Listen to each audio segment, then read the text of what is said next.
Football is a game of extraordinary comebacks where legends rise from the ashes and defy all odds. But not every player's story ends with a triumphant return to glory. Some athletes, no matter how hard they strive, find themselves trapped in a cycle of disappointment, unable to recapture their former brilliance. Now, if you're a regular viewer of this channel, you know that I'm not afraid to make a bold prediction. So today, I'm going to showcase 10 players who I'm absolutely certain will fade into obscurity by the end of the season, never to reclaim their past glory. And make sure you stay until the end, because the last two inclusions will most certainly shock you. So without further ado, let's get right to it. Number 10, Renato Sanches. Although his career got off to a wonderful start, Renato has been disappointing us all ever since he left Benfica in 2016. The Portuguese midfielder has already played in a handful of clubs following his departure, and with the exception of a good season in Lille, his career has been extremely underwhelming. His latest loan move to Roma seems to be the final nail in the coffin, as now it became apparent that Renato is no longer good enough to play in a B-tier side, as he simply can't escape the nursing room. No offense to Roma, they're a historic club, but if he can't be a star or at least a valuable player there, how are we supposed to believe he can be useful to a team like PSG or Bayern Munich? He still has a contract with the Parisians until 2027, but I doubt that PSG will keep him in the ranks until the end of his contract, with moves to Saudi, Benfica or Wolverhampton very much in the books. Number 9, Dele Alli. Much has been said about Ali in these last couple of years, and after his sit-down interview with Gary Neville, I'm sure many of those who mocked him online now have a guilty conscience. Personally, I think his efforts to improve his mental health are admirable, and I believe he will eventually heal from his trauma. On the other hand, his frequent injury issues and unstable mindset almost guarantee that he'll never return to top form, as the pressure of competing at the highest level is simply too much for someone who already has an abundance of challenges in their personal life. In fact, I'll go even further and say that by the end of the season, Ali will announce his retirement at just 28 years old. Number 8, Jota. This one has got to be one of the most bizarre falls from grace in recent football history. After becoming a cult figure for Celtic and leading the club to 2 league titles, many wondered what would be his next move, and it came as a surprise when he moved to al-ittihad. I guess a millionaire contract was an attractive proposal that a career in the Premier League couldn't match, but this massive gamble might have cost him his career. Since managers can only have 8 foreign players available for league matches, Jota was the one left out, as his uninspiring performances and lack of star power compared to the other signings didn't impress Nuno or the owners of the club. At this point, what club will take a chance on a player that was deemed not good enough to play for a Saudi team? This might sound too negative, but I can't even see Wolverhampton taking a chance on him. And by the time he's 26, he'll be back in the Portuguese league, and I honestly doubt that he'll even play for any of the 3 giants. Number 7, Donny van de Beek. Those who watch Ajax in 1819 will remember how majestic this guy can be in the midfield. At one point, many people had very high expectations for him, since at just 22 years old, he was a complete midfielder who showed the maturity and awareness of a veteran. Fast forward a couple of seasons and you'd be forgiven for not knowing where he is nowadays, as he barely starts for Man United anymore. Still, people have been excusing his poor performances and lack of form since he moved to Old Trafford. First it was the manager who didn't understand him, then it was his injuries, and now what? He's literally playing under the manager who shot him into stardom in an injury-ridden squad, and he can't even make the bench anymore. Donny's finished. Number 6, Kalvin Phillips. This entry is perhaps one of the few that I actually doubt, since several top clubs in Europe appear to be willing to give him a chance due to their lack of options. Still, it baffles me that a player who can even stay fit, despite receiving the opportunity of a lifetime, is getting approached by the likes of Juve, Bayern and Newcastle. In my eyes, he's clearly out of his depth for Man City or for those clubs, and it shows, since he can't get his name in the starting 11 despite Rodri's injury.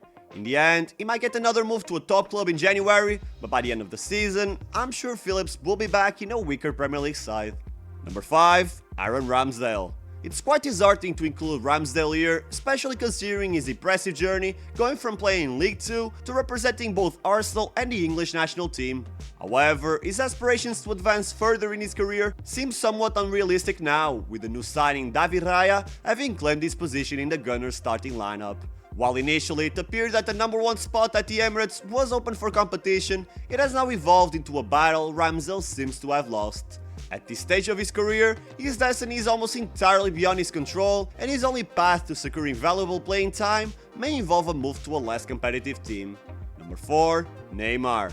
When the Brazilian superstar moved to Saudi Arabia, it became clear that his career at club level was done, but there was still hope that he could at least have some sort of redemption with his national team, by winning the next Copa America or even help Brazil win their 6th World Cup. But after his devastating knee injury, I doubt that he'll have another chance to participate in an international tournament, let alone be the star player who carries his team to victory.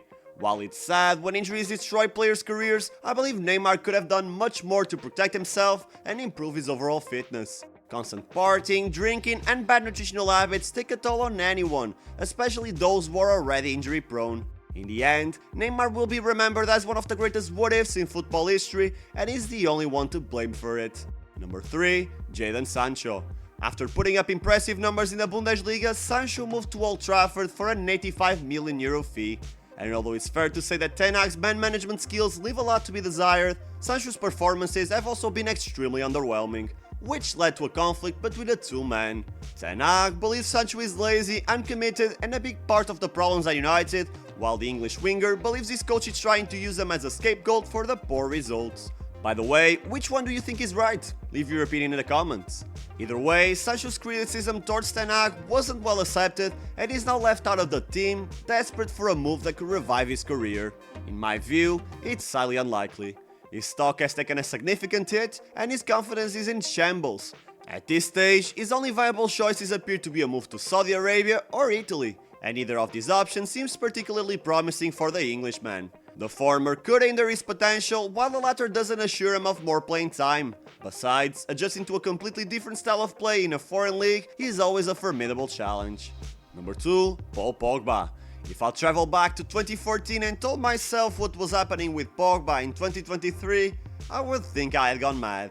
Everyone was extremely hyped with the French prodigies, just like we are with Bellingham nowadays. No one could have guessed that 10 years after his rise to stardom, Pogba would be faced with a 4-year ban from football due to the use of PEDs, only receiving about €2,000 a month after having spent the majority of the last 3 years on the sidelines with multiple injury problems. It's pretty evident that at 30 years old, there's no bouncing back from that, but it's still shocking considering that not too long ago, Pogba was one of the most wanted men in the world of football. And at number 1, Timo Werner. Despite not having the same star power as the last 3 men on the list, Werner has been making waves in football since the age of 17. In fact, Werner spent the vast majority of the last decade as one of the most exciting Bundesliga prospects, but when he finally received the chance to play at the highest level with Chelsea, the German player failed to become the star striker the Blues so desperately needed. So after 2 underwhelming seasons from an individual point of view, Werner moved back to Leipzig, hoping he could rekindle the fire inside of him where he was once happy. However, despite changing countries, the story remained the same, and Werner did not improve his goal-scoring ability by any means. The situation got even worse this season after Leipzig unveiled the signings of Simons, Openda and Carvalho, limiting his game time even further. At 27 years old, time is running out for the German player, and to be completely honest, I can only see him go down in the pyramid of football. And that is it for the video. I know that you might disagree with some of my takes, so make sure you leave your own opinion in the comments and hopefully we can start the discussion. Leave a like so that YouTube knows you want to watch more content like this, and subscribe to never miss the most interesting football discussions, stories, and top 10 lists. Thank you for watching until the end, I appreciate you, and I will see you soon.